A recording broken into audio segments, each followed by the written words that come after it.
Hello, welcome, नमस्कार, स्वागत है। मैं हूं अभिषेक और आप देख रहे हैं अभिषेक एकेडमी का यह ऑनलाइन यूट्यूब चैनल। दोस्तों, आज की वीडियो के माध्यम से पुनः आपके सेवा में मैं हाजिर हूं और आज की वीडियो काफ़ी महत्वपूर्ण होने वाली है। आज की वीडियो में हम पर्यावरण अध्ययन अर्थात ईबीएस के महत्वपूर्ण 30 प्रश्नों को कवर करेंगे। ये 30 प्रश्न आपके एग्जाम की दृष्टि से काफ़ी महत्वपूर्ण होंगे और ऐसे प्रश्न हैं जो कि आपके इम्पोर्टेंट प्रश्न हैं और जो कि आपके विगत परीक्षाओं में पूछे भी गए हैं और आगामी एग्जाम में इन्हें आने की काफ़ी संभावना भी है। तो एक बार पूरी वीडियो को आप जरूर देखिएगा। वीडियो अच्छी लगेगी तो वीडियो को आप लोग जरूर से जरूर लाइक करिएगा। अभी तक आप अभिषेक एकेडमी के चैनल पर नए हैं तो चैनल को सब्सक्राइब करके बेल आइकन को प्रेस करिएगा और दोस्तों को वीडियो शेयर करके उनकी और हमारी दोनों लोगों की मदद भी करिएगा। चलिए आज की वीडियो को स्टार्ट करते हैं। आज की वीडियो में केवल आप प्रश्न और उनके आंसर को देखेंगे, अर्थात केवल टू केवल प्रैक्टिस सेट को कवर करेंगे। चलिए आज की वीडियो का पहला प्रश्न हम देखते हैं कि चिपको आंदोलन के प्रणेता कौन कहे जाते हैं, यही आपको बताना है दोस्तों। तो चिपको आंदोलन के प्रणेता सुंदरलाल बहुगुणा हैं कि वंदना शिवा हैं कि अनिल माधव हैं कि सलीम अली हैं, कौन है दोस्तों? काफ़ी इंपॉर्टेंट है। तो आपको पता भी है कि चिपको आंदोलन के जो प्रणेता हैं सुंदरलाल बहुगुणा जी हैं। पेड़ों को कटाई से बचाने के लिए चिपको आंदोलन चलाया गया था। ये भी आपके लिए बहुत महत्वपूर्ण है, इसको जानिएगा। और जो चिपको आंदोलन है ये कहाँ से स्टार्ट हुआ था तो आपको ये भी पता होना चाहिए, उत्तराखंड का चमोली जिला और उसका रेडी गाँव। ये भी दोनों चीज़ें आप लोग याद रखिएगा, ठीक है। चलिए अब हम आगे चलते हैं। नर्मदा बचाओ आंदोलन के संस्थापक कौन थे? सेकंड नंबर क्वेश्चन है कि नर्मदा बचाओ आंदोलन के संस्थापक कौन थे? सुनीता नारायण थी कि मेधा पाटकर थी कि वंदना शिवा कि इनमें से कोई नहीं? आपको बता दें नर्मदा बचाओ आंदोलन के जो संस्थापक थी वह मेधा पाटकर जी थी। ऑप्शन नंबर बी आपका बिल्कुल सही आंसर हो जाएगा। चलिए आगे चलते हैं। यहाँ पे हम बात करेंगे पर्यावरण संरक्षण अधिनियम कब पारित किया गया था। काफ़ी महत्वपूर्ण प्रश्न है। 3 नंबर की हम बात करते हैं, बहुत महत्वपूर्ण है। लगभग कई बार ये प्रश्न बना हुआ है कि पर्यावरण संरक्षण अधिनियम कब पारित किया गया। तो पर्यावरण संरक्षण अधिनियम मतलब कि पर्यावरण को संरक्षित करने के लिए, पर्यावरण को प्रदूषण से बचाने के लिए अधिनियम लाया गया, जिसको हम लोग बोलते हैं पर्यावरण संरक्षण अधिनियम। और पर्यावरण संरक्षण अधिनियम 1986 में लागू हुआ था। आप इसको याद रखेंगे, बहुत महत्वपूर्ण है, कभी भी आपको ये मिल सकता है एग्जाम में। चलिए आगे चलते हैं। यहाँ पे अब हम बात करेंगे 4 नंबर क्वेश्चन की। 4 नंबर प्रश्न कह रहा है कि बर्डमैन ऑफ इंडिया किसे कहा जाता है। यहाँ पे आप देखेंगे कि बर्डमैन ऑफ इंडिया किसे कहा जाता है। रहमान अली को कि जफर अली को कि सलीम अली को कि सुंदरलाल बहुगुणा को, किसको कहा जाता है? तो पक्षी वैज्ञानिक या इनको हम प्रकृतवादी भी बोलते हैं, इनका नाम है सलीम अली। इन्हें बर्डमैन ऑफ इंडिया के नाम से जानते हैं। ऑप्शन नंबर सी आपका बिल्कुल सही आंसर हो जाएगा। आपको बता दें वाटरमैन या जलमैन के नाम से हम किसे जानते हैं, तो ये भी आप लोग जान जाइए, ये भी प्रश्न आपके लिए बहुत महत्वपूर्ण है। वाटरमैन के नाम से हम जानते हैं राजेंद्र प्रसाद जी को। किसको दोस्तों? राजेंद्र प्रसाद जी को हम लोग वाटरमैन के नाम से भी जानते हैं। चलिए आगे चलते हैं। भारतीय प्राणी सर्वेक्षण संस्थान कहाँ पे स्थित है? 5 नंबर क्वेश्चन को देखिएगा। जो भारतीय प्राणी सर्वेक्षण संस्थान है वह कहाँ पे दोस्तों? कोलकाता में है कि आपका मुंबई में है कि पटना में है कि लखनऊ में? आप लोग पढ़े भी होंगे कि भारतीय प्राणी सर्वेक्षण संस्थान जो है आपका कोलकाता में है। ऑप्शन नंबर 1 को आप लोग लॉक करिएगा। चलिए आगे चलते हैं। 6 नंबर की हम बात करते हैं। 6 नंबर प्रश्न है कि राष्ट्रीय जैव विविधता प्राधिकरण संस्थान कहाँ पे स्थित है। अगर आपसे पूछे तो राष्ट्रीय जैव विविधता प्राधिकरण जो संस्थान है वह कहाँ पे है दोस्तों? तो याद रखेंगे वह आपका चेन्नई में है। कहाँ है? चेन्नई में। ऑप्शन नंबर बी आपका लॉक हो जाएगा। आगे देखते हैं भारतीय वनस्पति सर्वेक्षण संस्थान कहाँ पे स्थित है। याद रखेंगे दोस्तों, अभी आपने देखा ऊपर वाले में राष्ट्रीय जैव विविधता प्राधिकरण संस्थान, तो राष्ट्रीय जैव विविधता प्राधिकरण संस्थान आपका चेन्नई में हो गया। और आगे देखेंगे अगला है कि भारतीय वनस्पति सर्वेक्षण संस्थान कहाँ पे है। तो भारतीय वनस्पति सर्वेक्षण संस्थान जो है आपका कहाँ पे दोस्तों? कोलकाता में। क्यों? क्योंकि कह रहा हूँ ना, ये चीज़ें आप लोग याद रखिएगा क्योंकि ऐसी चीज़ें बन जाता है, ठीक ना। तो इसलिए मैं इसको एक ही वीडियो में समायोजित करके आपको बता रहा हूँ। आगे देखते हैं सलीम अली पक्षी विज्ञान कहाँ पे है, ये भी इंपॉर्टेंट है। सलीम अली पक्षी विज्ञान जो है दोस्तों वह आपका कोयम्बटूर में है। कहाँ पे दोस्तों? ऑप्शन नंबर ए आपका बिल्कुल सही आंसर हो जाएगा, कोयम्बटूर में है। ये बात को याद रखेंगे। ये पहले आप लोग इस चीज़ को देखिएगा, यहाँ प्रश्न आपका थोड़ा विवादित हो जाता है। कैसे, क्यों हो जाता है? सलीम अली पक्षी विज्ञान कोयम्बटूर में है, लेकिन आप लोग देखिएगा सलीम अली राष्ट्रीय उद्यान, यहाँ पे मैं लिख भी दे रहा हूँ। अगर आपसे पूछे ना दोस्तों कि सलीम अली राष्ट्रीय उद्यान कहाँ पे है, अगर ऐसे पूछे, ये तो पक्षी विज्ञान है ना, राष्ट्रीय उद्यान के बारे में बात करें तो आप लोग तुरंत बताइएगा ये जम्मू कश्मीर में है। जम्मू कश्मीर में ये चीज़ रहेगा और ये चीज़ आपका कोयम्बटूर में रहेगा। आगे देखते हैं फ्लाई ऐश प्रदूषण किससे होता है, आपको पता भी होना चाहिए, जो आप लोग जानते भी हैं, बहुत इंपॉर्टेंट है। फ्लाई ऐश प्रदूषण जो होता है उर्वरक उद्योग से होता है कि ताप विद्युत संयंत्रों से होता है कि तेल शोधन से होता है कि इनमें से कोई नहीं। आपको बता दें जो फ्लाई ऐश प्रदूषण होता है ना वह ताप विद्युत संयंत्रों से उत्पन्न होता है। ऑप्शन नंबर बी आपका करेक्ट आंसर हो जाएगा, इसको आप लोग याद रखेंगे। आगे देखते हैं कौन सी ग्लोबल वार्मिंग के लिए जिम्मेदार है। ग्लोबल वार्मिंग के लिए जो जिम्मेदार गैसें होती हैं वह ग्रीन हाउस गैसें होती हैं। कौन सी गैसें होती हैं आपको पता होना चाहिए, ग्रीन हाउस गैसें होती हैं ग्लोबल वार्मिंग के लिए जिम्मेदार। आपको बता दें ऑक्सीजन तो होता ही नहीं है, ग्रीन हाउस गैसें, ऑप्शन नंबर बी को आप लोग लॉक करिएगा, ठीक ना, यही आपका बिल्कुल करेक्ट आंसर हो जाएगा। आगे देखते हैं दोस्तों, यहाँ पे हम बात करेंगे कौन सी गैस ओजोन परत में छेद बनाने का जिम्मेदार है। आपको सबसे पहले ओजोन परत को देखना है, ओजोन परत किसका हिस्सा होती है, तो ये आपका समताप मंडल का हिस्सा होती है। ये चीज़ें आप लोग याद रखेगा, समताप मंडल का हिस्सा होती है। ओजोन दिवस आपका 16 सितंबर को मनाया जाता है। और आपको बता दें जो घरों से निकलने वाली गैस होती है जिसका नाम होता है क्लोरोफ्लोरोकार्बन, वह ओजोन परत को सबसे ज़्यादा नुकसान पहुँचाती है, जिसको CFC बोलते हैं, कार्बन फ्लोरीन। और याद रखेंगे क्लोरीन फ्लोरीन और कार्बन का यह संयुक्त रूप होती है जिसको शॉर्टकट में CFC या क्लोरोफ्लोरोकार्बन के नाम से जानते हैं। याद रखेंगे CFC इसको बोलते हैं। ऑप्शन नंबर ए को आप लोग लॉक करिएगा। आगे देखते हैं दोस्तों, अंतर्राष्ट्रीय ओजोन दिवस कब मनाते हैं। अभी आपको मैंने बताया है अंतर्राष्ट्रीय ओजोन दिवस प्रत्येक वर्ष के 16 सितंबर को मनाते हैं। ऑप्शन नंबर बी आपका लॉक हो जाएगा। ओजोन परत की मोटाई किस में नापते हैं, तो ओजोन परत की मोटाई को हम लोग डाप्सन में मापते हैं। ये भी चीज़ आपके लिए बहुत इंपॉर्टेंट है। आगे देखते हैं, हम बात करेंगे 13 नंबर क्वेश्चन की। 13 नंबर क्वेश्चन क्या कह रहा है कि ग्लोबल वार्मिंग का अपेक्षित परिणाम है। तो ग्लोबल वार्मिंग का जो अपेक्षित परिणाम क्या है, तटीय रेखा में परिवर्तन, बिल्कुल सही बात है। समुद्र के स्तर में वृद्धि ग्लोबल वार्मिंग से होती है दोस्तों। फसल पैटर्न में परिवर्तन, मतलब कि जलवायु परिवर्तन हो जाता है तो फसल पैटर्न में भी परिवर्तन देखने को मिलता है। तो आप लोग ऑप्शन नंबर डी के साथ जाएंगे, ये सभी आपका बिल्कुल सही आंसर हो जाएगा। आगे देखते हैं, हम बात करेंगे 14 नंबर की। 14 नंबर कह रहा है कि 1984 में भोपाल में किस गैस का रिसाव हुआ था। मध्य प्रदेश के भोपाल में, याद रखेंगे दोस्तों, MP के भोपाल में हुआ था। भोपाल गैस त्रासदी के नाम से इसको हम जानते हैं, जो कि आपका 2 दिसंबर की रात्रि को हुआ था, अर्थात इसको कहीं कहीं पे 3 दिसंबर 1984 भी लिखा हुआ मिल जाता है। तो याद रखेंगे 3 दिसंबर 1984 में भोपाल में किस गैस के रिसाव के कारण हुआ था। तो एक फैक्ट्री में गैस थी जिसका नाम था MIC, जिसको मिथाइल आइसोसाइनाइड बोलते हैं। इसके रिसाव के कारण, एक जहरीली गैस होती है, और इसके रिसाव के कारण वहाँ के जो मजदूर काम करने वाले थे फैक्ट्री में, वह मर गए थे और बहुत ज़्यादा जनधन की हानि हुई थी। और यही है दोस्तों भोपाल गैस त्रासदी। और इसमें कौन सी गैस का रिसाव हुआ था, तो मिथाइल आइसोसाइनेट का। ऑप्शन नंबर सी आपका बिल्कुल सही आंसर हो जाएगा। आगे देखते हैं, ओजोन की सर्वाधिक सांद्रता किस में मिलती है। जो ओजोन की सर्वाधिक सांद्रता होती है वो समताप मंडल में मिलती है, और समताप मंडल को इंग्लिश में स्ट्रेटोस्फीयर का नाम देते हैं। ऑप्शन नंबर ए आपका बिल्कुल सही आंसर हो जाएगा। दोस्तों वीडियो अच्छी लग रही है तो बहुत कम समय में केवल प्रैक्टिस कर रहे हैं बिना किसी बातों के या किसी लाग लगाव के, तो आप लोग वीडियो को जरूर से जरूर लाइक करिएगा। चैनल पर नए हैं तो चैनल को सब्सक्राइब करिएगा, और आप चाहते हैं कि इसका PDF आपको मिले, जो आप कभी भी इसको खोलें और केवल प्रश्न और आंसर को आप PDF के माध्यम से पढ़ लें, तो हमारा व्हाट्सअप नंबर 6388467911 पे आप लोग व्हाट्सअप कर दीजिए, और व्हाट्सअप में आप लोग लिख दीजिए PDF, और आपको बिल्कुल PDF बिल्कुल फ्री में मिल जाएगी। और जितने भी वीडियो होती है सारी वीडियो की PDF वहाँ पे आपको मिलती रहेगी, जो आप लोग बिल्कुल फ्री में पाते रहेंगे। चलिए आगे देखते हैं, 16 नंबर की हम बात करते हैं। 16 नंबर क्वेश्चन है, ओजोन होल किससे संबंधित है, यही आपको बताना है दोस्तों। तो ओजोन होल किससे संबंध रखता है, क्षोभ मंडल में ओजोन परत में वृद्धि से। नहीं दोस्तों, ओजोन परत में वृद्धि होगी तो ओजोन होल तो होगा नहीं।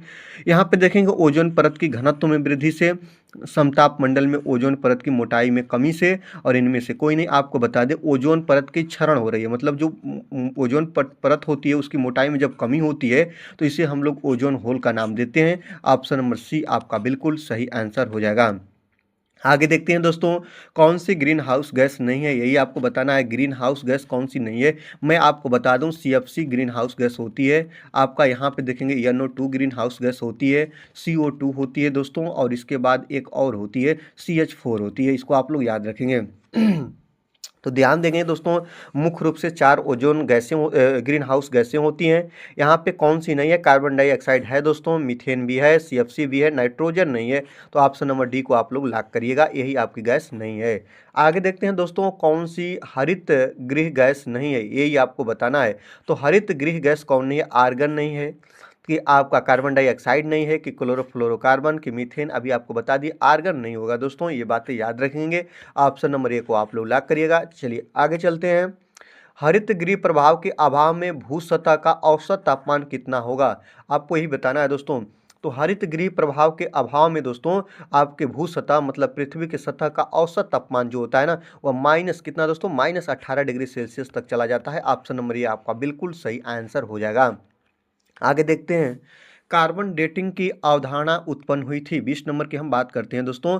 जो कार्बन डेटिंग की अवधारणा है वह उत्पन्न हुई थी मॉन्ट्रियल प्रोटोकॉल से, कि G8 समिट से, कि आपका क्योटो प्रोटोकॉल से, कि अर्थ समिट से, किससे हुई थी आपको यही बताना है। तो कार्बन डेटिंग की जो अवधारणा है वह प्रारंभ हुई थी क्योटो प्रोटोकॉल से। ऑप्शन नंबर सी आपका बिल्कुल सही आंसर हो जाएगा। आगे देखते हैं, कौन सी ग्रीन हाउस गैस नहीं है, यही आपको बताना है दोस्तों। तो कौन आपकी ग्रीन हाउस गैस नहीं है? CO2 भी है, आपका CH4 भी है, आपका क्या दोस्तों यहाँ पे NO2 भी है, लेकिन यहाँ पे O2 है दोस्तों। ऑक्सीजन जो लिखा गया है ना, ऑक्सीजन, ये ऑक्सीजन आपके ग्रीन हाउस गैस से नहीं होती है। ऑप्शन नंबर डी को आप लोग लॉक करिएगा। आपको पता है ना, ये तीनों ग्रीन हाउस गैस है। इसमें CFC को भी ले लीजिए, क्लोरोफ्लोरोकार्बन, ये भी होता है। बहुत बार ये प्रश्न बना है, इसलिए मैंने ग्रीन हाउस गैसों से लिया है। और आपसे ये भी प्रश्न बन सकता है कि ग्लोबल वार्मिंग के लिए उत्तरदायी गैसें कौन होती हैं? तो यही गैसें होती हैं, CO2 होती है, CFC होती है, CH4 होती है, NO2 होती है, सब ग्लोबल वार्मिंग के लिए उत्तरदायी होती हैं। राइट बात। चलिए आगे चलते हैं। कृत्रिम वर्षा के लिए प्रयुक्त किया जाता है। कृत्रिम वर्षा मतलब कि मानवकृत तरीके से जो वर्षा कराई जाती है, इसको हम लोग कृत्रिम वर्षा बोलते हैं। और कृत्रिम वर्षा में जो आकाश में एक तत्व होता है जिसका हम लोग छिड़काव करते हैं, एक रसायन होता है जिसका हम छिड़काव करते हैं, उस रसायन का नाम है क्या है दोस्तों? आपका सिल्वर आयोडाइड है। ऑप्शन नंबर बी आपका बिल्कुल सही आंसर हो जाएगा। सिल्वर आयोडाइड के छिड़काव से कृत्रिम वर्षा कराई जाती है आसमान में। चलिए आगे देखते हैं, 23 नंबर की हम बात करते हैं। किस उत्पाद को इको मार्क दिया जाता है? इको मार्क जो होता है ना दोस्तों, याद रखेंगे, इको मार्क जो होता है ना, वह जैसे कि पर्यावरण स्नेही उत्पाद बोले जाते हैं।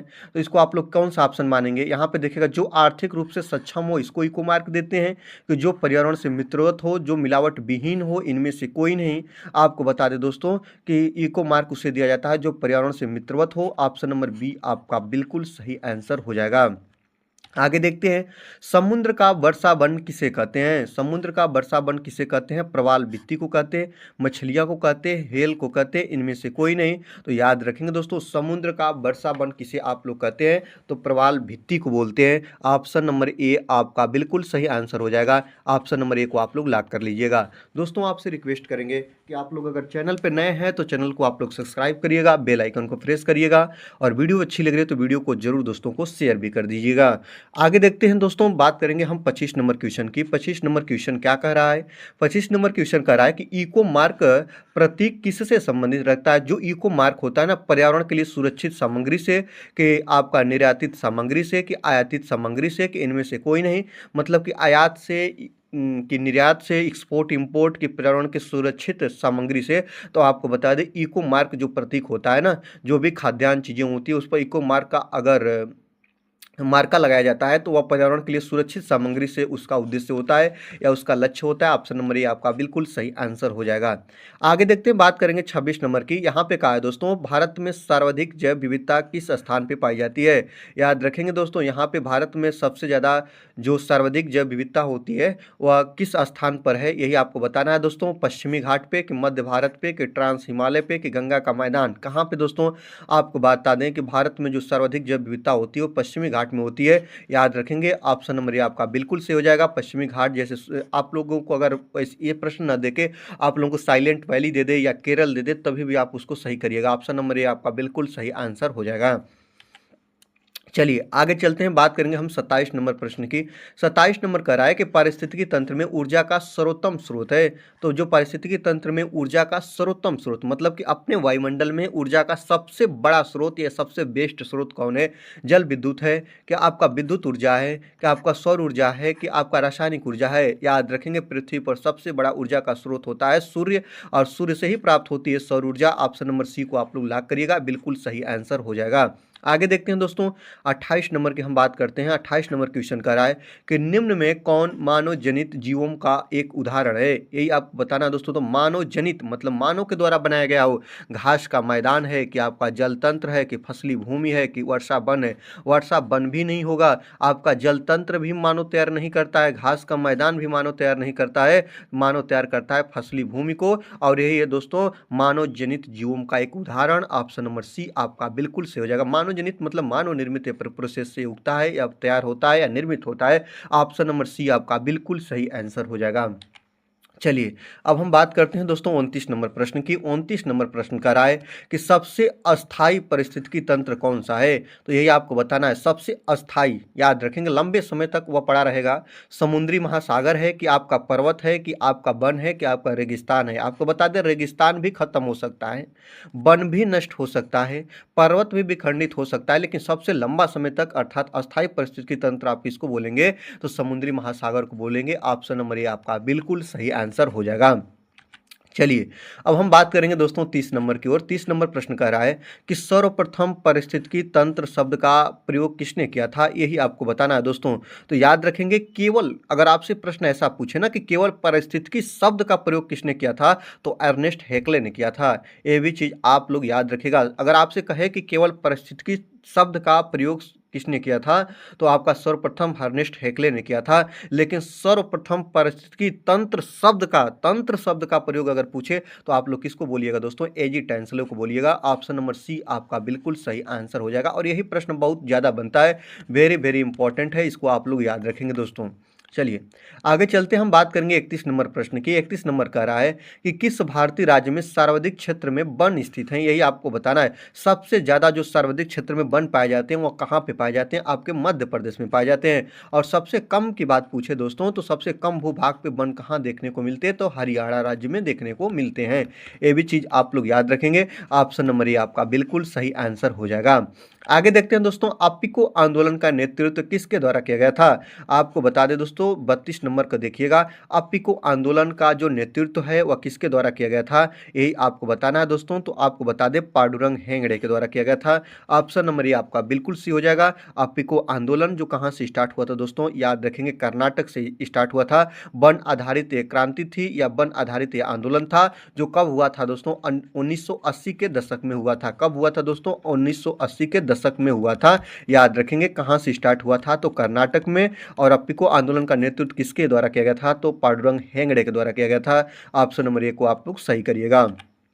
चलिए 33 नंबर की अब हम बात करते हैं। 33 नंबर प्रश्न कह रहा है कि नवधान्य या नवदान्या आंदोलन की शुरुआत किसके द्वारा की गई थी? यही आपको बताना है। तो नवधान्य या नवदान्या आंदोलन की शुरुआत दोस्तों आपका मेधा पाटकर द्वारा की गई थी, कि सुंदरलाल बहुगुणा के द्वारा, कि वंदना शिवा के द्वारा, कि इनमें से कोई नहीं? तो आपको बता दें नवधान्य या नवदान्य आंदोलन की जो शुरुआत की गई थी वह दोस्तों आपका वंदना शिवा के द्वारा की गई थी। ऑप्शन नंबर सी आपका बिल्कुल सही आंसर हो जाएगा।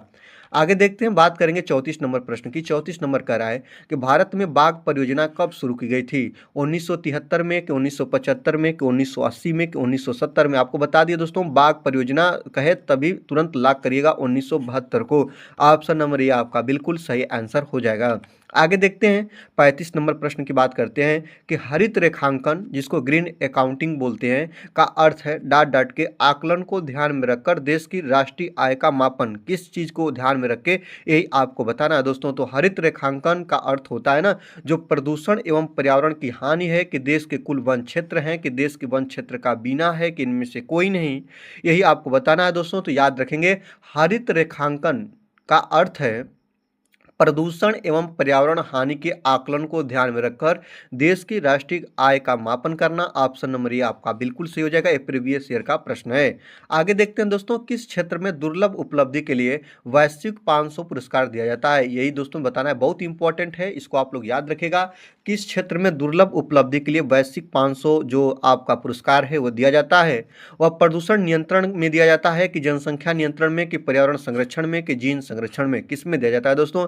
अगर आप लोग इसको देखेंगे तो आपको मिल भी जाएगा, पर्यावरण संरक्षण के लिए दिया जाता है। ऑप्शन नंबर सी आपका बिल्कुल सही आंसर हो जाएगा। तो पर्यावरण संरक्षण के जो क्षेत्र में आपका वैश्विक 500 पुरस्कार दिया जाता है, ऑप्शन नंबर सी को आप लोग लॉक करिएगा। चलिए आज की वीडियो का आप लोग देखेंगे 37वां प्रश्न। 37वां प्रश्न कह रहा है कि ग्रीन पीस अंतर्राष्ट्रीय संगठन का मुख्यालय कहाँ पे स्थित है। यही आपको बताना है दोस्तों। तो ग्रीन पीस अंतर्राष्ट्रीय संगठन का मुख्यालय कहाँ पे दोस्तों, तो आप लोगों को मैंने पहले भी बताया है कि नीदरलैंड में। ऑप्शन नंबर सी को आप लोग लॉक करिएगा। आगे अब हम बात करते हैं 38 नंबर की। 38 नंबर कह रहा है कि आपका दादेली वन्य जीव अभ्यारण्य किस राज्य में है। तो जो आपका दादेली वन्य जीव अभ्यारण्य है दोस्तों, वह आपका कर्नाटक राज्य में है। ऑप्शन नंबर ए को आप लोग सही करिएगा, यही आपका बिल्कुल सही आंसर हो जाएगा। आगे देखते हैं, सरिस्का टाइगर रिजर्व कहाँ स्थित है। ये आपके लिए बहुत महत्वपूर्ण प्रश्न है कि जो आपका सरिस्का राष्ट्रीय सरिस्का टाइगर रिजर्व कहाँ पे है दोस्तों। मध्य प्रदेश, राजस्थान, उत्तराखंड, उत्तर प्रदेश, कहाँ पे दोस्तों। तो सरिस्का टाइगर रिजर्व आपका कहाँ पे दोस्तों, तो राजस्थान में है। ऑप्शन नंबर बी को आप लोग लॉक करिएगा, यही आपका बिल्कुल सही आंसर हो जाएगा। आगे देखते हैं, बात करेंगे दुधवा टाइगर रिजर्व किस राज्य में स्थित है, यही आपको बताना है। और आपके लिए बहुत महत्वपूर्ण प्रश्न है। ये प्रश्न आपका प्रीवियस ईयर में बन चुका है, क्योंकि आप यूपी टेट को ध्यान में रख रहे हैं। तो दुधवा टाइगर रिजर्व किस राज्य में है, बिहार में है, कि झारखंड में है, कि उत्तर प्रदेश में है, कि मध्य प्रदेश। तो आप लोग याद करिएगा, ये जो आपका दुधवा टाइगर रिजर्व है वह आपका ऑप्शन नंबर सी आपका बिल्कुल सही हो जाएगा।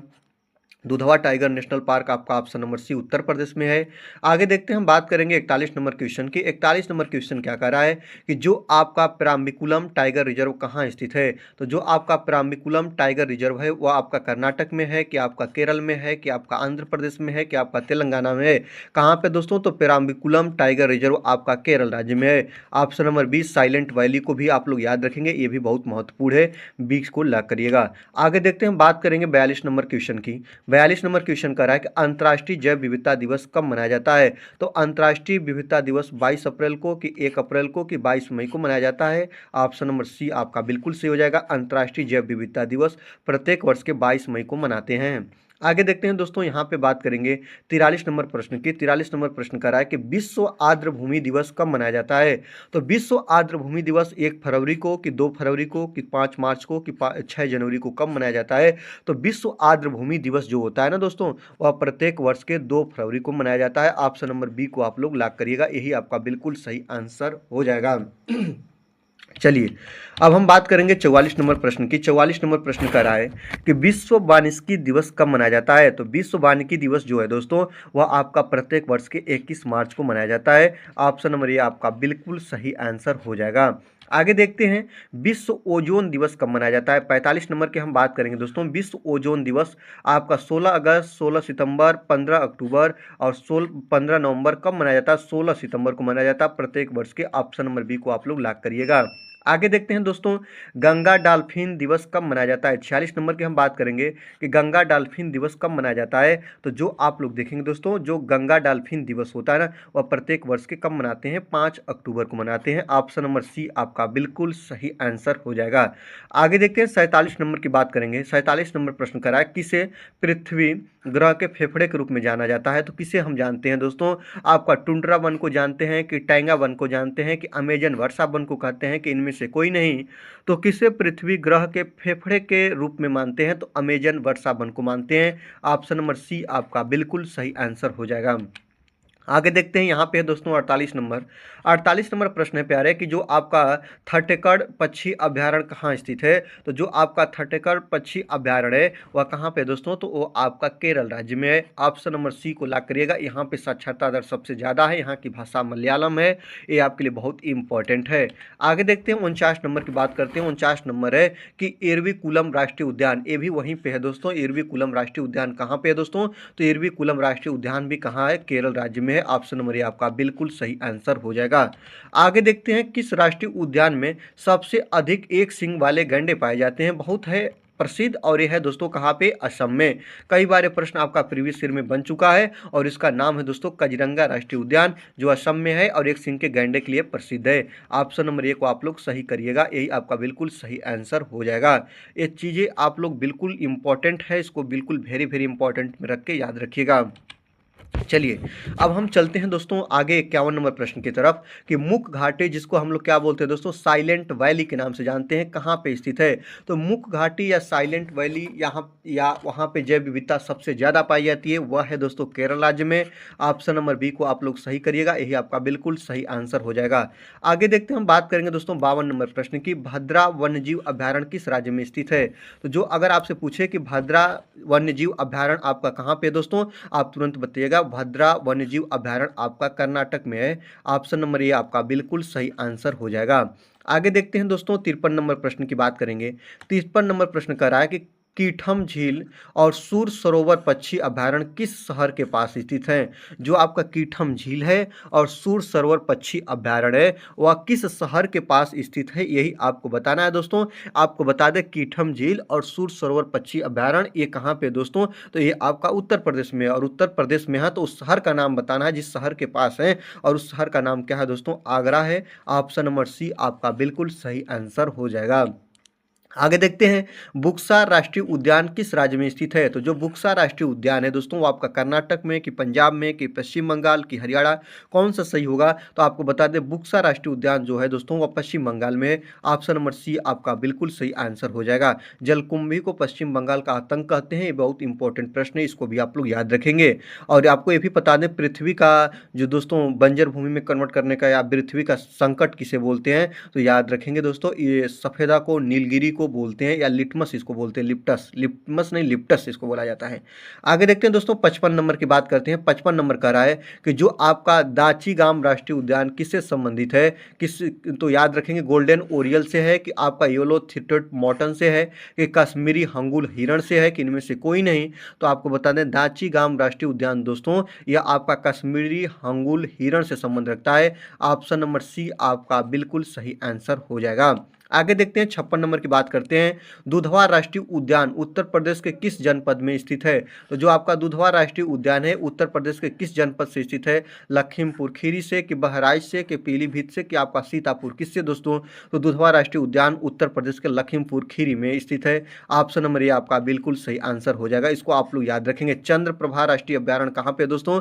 तो जो आपका चंद्रप्रभा राष्ट्रीय अभ्यारण्य है यह आपका चंदौली में है, इसको भी आप लोग याद रखेंगे। आगे देखते हैं, बात करेंगे दोस्तों विश्व शौचालय दिवस कब मनाया जाता है? 57 नंबर की बात करेंगे दोस्तों। विश्व शौचालय दिवस प्रत्येक वर्ष के 19 नवंबर को मनाते हैं। ऑप्शन नंबर डी को आप लोग लॉक करिएगा, यही बिल्कुल सही आंसर हो जाएगा। अंतर्राष्ट्रीय टाइगर दिवस कब मनाते हैं? तो बिल्कुल आप लोगों को पता भी है, 29 जुलाई को मनाते हैं अंतर्राष्ट्रीय टाइगर दिवस के रूप में। ऑप्शन नंबर ए को सही करिएगा।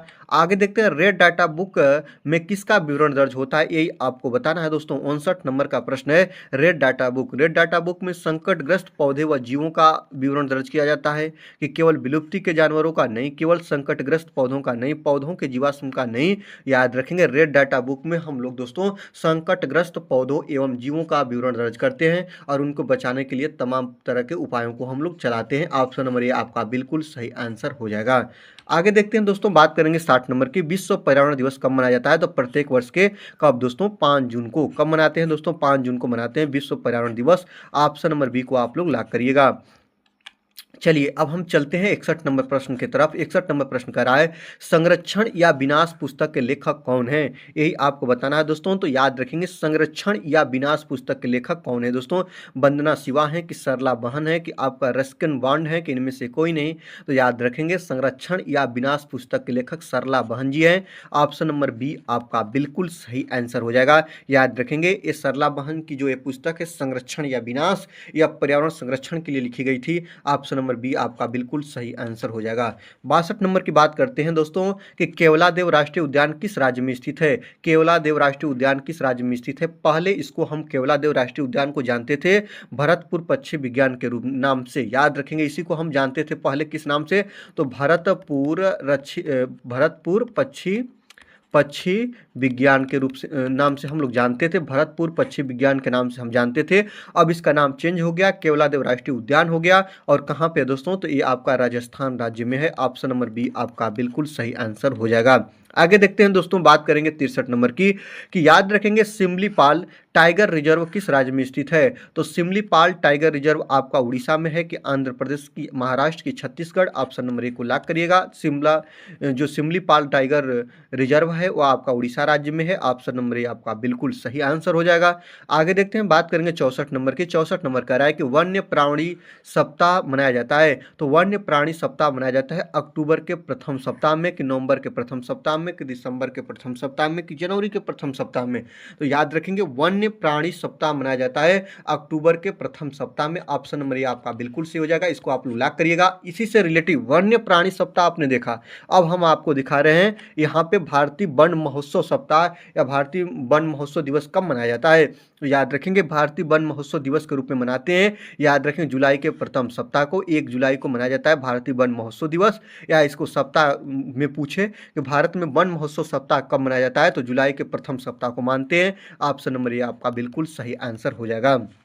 आगे देखते हैं, पन्ना राष्ट्रीय उद्यान किस राज्य में स्थित है। बहुत महत्वपूर्ण है दोस्तों, याद रखेंगे पन्ना राष्ट्रीय उद्यान तेलंगाना, मध्य प्रदेश, तमिलनाडु, महाराष्ट्र। कहाँ पे है दोस्तों, तो मध्य प्रदेश में है पन्ना राष्ट्रीय उद्यान। ऑप्शन नंबर बी आपका बिल्कुल सही आंसर हो जाएगा। आगे देखते हैं दोस्तों, यहाँ पे है लोकटक झील है। याद रखेंगे लोकटक झील मणिपुर में है, कि आपका मेघालय में है, कि आपका राजस्थान में है, कि आपका सिक्किम में है। कहाँ पे दोस्तों, तो याद रखेंगे लोकटक झील जो है दोस्तों वह मणिपुर में है। कहाँ पे दोस्तों, ऑप्शन नंबर ए को आप लोग लॉक करिएगा। लोकटक झील जो है ना आपका मणिपुर में है। आगे देखते हैं, जो आपका खिजड़िया पक्षी अभयारण्य कहाँ पे है, ये आपको बताना है दोस्तों। तो जो आपका खिजड़िया पक्षी अभयारण्य है ना, वह गुजरात के जामनगर जिला में है। कहाँ पे दोस्तों, याद रखेंगे गुजरात के जामनगर जिला में है। ऑप्शन नंबर बी को आप लोग लॉक करिएगा। आगे देखते हैं, प्रथम पृथ्वी सम्मेलन कब आयोजित किया गया था। याद रखेंगे दोस्तों, जो प्रथम पृथ्वी सम्मेलन पहली बार 1992 में आयोजित किया गया था। ऑप्शन नंबर सी आपका बिल्कुल सही आंसर हो जाएगा। अगर वीडियो अच्छी लग रही है दोस्तों, तो वीडियो को आप जरूर से जरूर लाइक करिएगा। चैनल पर नए हैं तो चैनल को आप जरूर से जरूर सब्सक्राइब करके बेल आइकन को प्रेस करेंगे, और ऐसे ही वीडियो आपको मिलती रहेगी, जिससे आप लोगों का प्रिपरेशन बनता रहे। चलिए आज की वीडियो का सर्वप्रथम लास्ट प्रश्न हम देखते हैं दोस्तों। याद रखेंगे क्योटो प्रोटोकॉल किससे संबंधित है, यही आपको बताना है दोस्तों। तो जो क्योटो प्रोटोकॉल होता है, या ग्लोबल वार्मिंग से संबंध रखता है, या आपका ग्रीन हाउस गैसों से संबंध रखता है। याद रखेंगे दोस्तों, ग्रीन हाउस गैसों के कटौती का रूप बनाया जाता है, कि मतलब ग्रीन हाउस गैसों को कैसे कम किया जाए, इससे संबंध है आपका क्योटो प्रोटोकॉल का। और इसमें आपका रोजगार परिवर्तन सही होगा, कि जलवायु परिवर्तन होगा, कि शिक्षा परिवर्तन होगा, कि इनमें से कोई नहीं, इनमें से कोई होगा नहीं। शिक्षा परिवर्तन से संबंध है नहीं, रोजगार परिवर्तन होगा नहीं। याद रखेंगे जलवायु परिवर्तन होता है, जो आपके ग्रीन हाउस गैसें होती हैं उसमें कमी के कारण होती है। ये चीज़ें याद रखना। और इसके बाद अगर आपसे इसे पूछे तो ग्लोबल वार्मिंग से संबंध रखता है। क्या है दोस्तों, ग्लोबल वार्मिंग से संबंध रखता है। ऑप्शन नंबर बी को आप लोग लॉक करिएगा। ऑप्शन नंबर बी आपका बिल्कुल सही आंसर हो जाएगा। तो दोस्तों अगर वीडियो अच्छी लग रही है तो वीडियो को आप लोग लाइक कर लीजिएगा। वीडियो अच्छी लगी है तो दोस्तों को शेयर कर दीजिएगा। अभी तक आपने अभिषेक एकेडमी इस चैनल को सब्सक्राइब नहीं किया है तो सब्सक्राइब करके बेल आइकन को प्रेस कर लीजिएगा। दीजिए आज की वीडियो से मुझे विदा, मिलते हैं अगले वीडियो में। तब तक के लिए आपका धन्यवाद। देखते रहिए अभिषेक एकेडमी।